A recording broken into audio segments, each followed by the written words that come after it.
ہے اور مردوں کے لیے بھی بڑا ہے اور جوانوں کے لیے بھی بڑا ہے، جبھی تو وہ ہر ایک کو نوازتا ہے، ہر ایک کو عزت دیا ہے، ہر ایک کا مقام عطا کیا ہے۔ بڑا ہے تو اس کا مقام بنایا اور چھوٹا ہے تو اس کے ساتھ شفقت کا معاملہ رکھا گیا، اور یہ بتا دیا گیا کہ اگر تمہارے گاؤں کے اندر، اگر تمہارے سماج کے اندر، تمہارے محلے کے اندر زندگی گزارنے والا کوئی بھی ہے تو وہ تمہارا پڑوسی ہے، تمہارا بھائی ہے۔ تمہارے گھر کے بغل میں اگر کوئی ہندو ہے، اگر تمہارے گھر کے بغل میں کوئی مسر یا چمار زندگی گزارتا ہے، تب بھی وہ تمہارا پڑوسی ہے۔ اپنے پڑوسیوں کے ساتھ اچھا سے اچھا برتاؤ کرو، اچھا سے اچھا معاملات کرو۔ اور جناب نبی کریم صلی اللہ علیہ وسلم کی تعلیمات میں ملتا ہے، نبی پاک علیہ السلام کی سیرت میں ملتا ہے کہ آپ صلی اللہ علیہ وسلم کے پڑوسی میں کوئی ہندو ہوتا، کوئی بھی ذات کا اور برادری کا انسان ہوتا تو آپ اس کی دعوت میں جاتے تھے، اور آپ کو بھی دعوت دیا جاتا تو آپ اس کے دعوت کو قبول کرتے تھے۔ آپ کے پڑوس میں کوئی ہندو، کوئی مشرک، کوئی بھی انسان جب بیمار پڑ جاتا تھا تو آپ صلی اللہ علیہ وسلم اس کو دیکھنے کے لیے جاتے تھے، اس کے گھر پہ تشریف لے جاتے تھے، اور آپ بھی ان کو دعوت دیتے تھے، اپنے شادیوں میں بلاتے تھے، اپنے تقریب میں بلاتے تھے، اور انہیں بلاتے تھے اور ان کی عزت کرتے تھے اور ان کا سمان کرتے تھے، ان کی عزت بخشتے تھے۔ یہ تعلیمات نبوی ہے۔ یہ درس دیا گیا، یہ سکھایا گیا، یہ بتایا گیا کہ تمہارے گاؤں میں، تمہارے محلے میں، تمہارے سماج میں جو بھی زندگی گزار رہا ہے، ہر ایک کے ساتھ اچھائی والا معاملہ کرو، اس میں سلوک کرو۔ اور تمہارا وہ بڑا ہے، بڑوں کی عزت کرو۔ بڑا چاہے ہندو ہو، چاہے مسلمان ہو، یہ بھید بھاؤ نہیں بتایا گیا۔ بڑا ہے، ہندو ہے تو تم اس کی عمر کو دیکھتے ہوئے اسے چچا کہہ کر کے پکارو، اور اس کی عمر کو دیکھ کر کے دادا کہہ کر کے پکارو، بھائی کہہ کر کے پکارو۔ اور بچہ ہے تو اس کے ساتھ اس میں سلوک کرو، اس کے ساتھ اچھائی والا معاملہ کرو۔ یقین جانیے انسان یہ سب کیا ہے؟ انسان ہے، انسان کی اولاد ہے، انسان ہے، یہ آدم ہے، آدم علیہ السلام کی اولاد ہے۔ جب کوئی بچہ زمین پر گر جاتا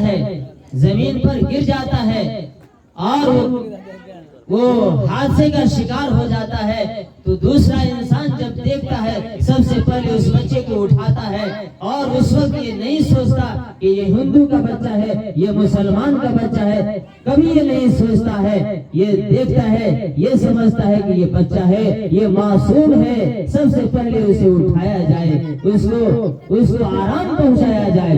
اسی طریقے سے کوئی اندھا انسان راستہ چل رہا ہے، سامنے گڈھا ہے، یقین ہے کہ وہ اس گڈھے کے اندر گر جائے گا، تو یہ فکر کرتا ہے، یہ سوچتا ہے کہ اس اندھے شخص کو صحیح راستہ بتایا جائے اور گڈھے میں گرنے سے بچایا جائے۔ اس وقت یہ نہیں سوچتا کہ یہ ہندو ہے یا مسلمان ہے، نہیں، بلکہ یہ سمجھتا ہے کہ یہ ہمارا انسان ہے، یہ اشرف المخلوقات ہے، یہ ہمارا بھائی ہے، سب سے پہلے اس کی جان کو بچایا جائے، سب سے پہلے اس کی جان کو بچایا جائے۔ اسی کا نام انسانیت ہے، اسی کا نام مانوتا ہے، اسی کا نام جو ہے ہمدردی ہے، اسی کا نام بھائی چارہ ہے، اسی کا نام جو ہے انسانیت ہے۔ اگر انسان کے اندر سے کوئی بھی انسان ہو، اس انسان کے اندر سے انسانیت اگر ختم ہو جاتی ہے، انسانیت مر جاتی ہے، تو پھر وہ انسان نہیں رہ جاتا، وہ انسان جانور بن جاتا ہے، اور وہ انسان جو ہے انسانیت کے دائرے سے خارج ہو جاتا ہے۔ بزرگوں اور دوستوں، تو ضرورت اس بات کی ہے کہ ہم ہر ایک کے ساتھ اچھائی کا معاملہ کرے، ہر ایک کے ساتھ بہترین معاملہ کرے۔ نبی پاک علیہ الصلوۃ والسلام حدیث پاک کے اندر آیا، اللہ کے نبی صلی اللہ علیہ وسلم نے ارشاد فرمایا، کیا فرمایا؟ ارحموا من فی الارض یرحمکم من فی السماء، زمین والوں پہ رحم کرو، آسمان والا تم پر رحم کرے گا۔ زمین والوں پہ رحم کرو، آسمان والا تم پر رحم کرے گا۔ کرو مہربانی تم سب اہل زمین پر، شاعر کہتا ہے کرو مہربانی تم اہل زمین پر، خدا مہربان ہوگا عرش بری پر۔ ہم جس امت کے نام لیوا ہیں، ہم جن کے امتی ہیں، جناب امت محمدیہ، کیا ہے ہم لوگ؟ امت محمدیہ، نبی پاک علیہ الصلوۃ والسلام کی امت میں ہے، ایسی ذات کی امت میں ہے، ایسی ذات کی امت میں ہے جس کا مقام، جس کا مرتبہ، جس کا درجہ بہت ہی بلند ہے۔ اس کے بغیر نہ ہماری دنیا بن سکتی ہے اور نہ ہماری آخرت بن سکتی ہے۔ ہماری آخرت بھی نہیں بن سکتی، دنیا بھی نہیں بن سکتی۔ جس کے صدقے میں ہم زندگی گزار رہے ہیں، جس کے صدقے میں ہمیں یہ زندگی ملی ہے، ایسی امت میں ہم ہیں۔ بزرگوں اور دوستوں، آئیے ہم اپنے نبی کی سیرت کو کھنگالیں، جس کے ہم امتی ہیں، اس کے اندر ہمیں کیا درس دیا گیا اور فرمایا گیا، لقد کان لکم فی رسول اللہ اسوۃ حسنہ۔ آج ہم یہاں کیوں بیٹھے ہیں؟ ہم سب اس مجلس میں کیوں بیٹھے ہیں؟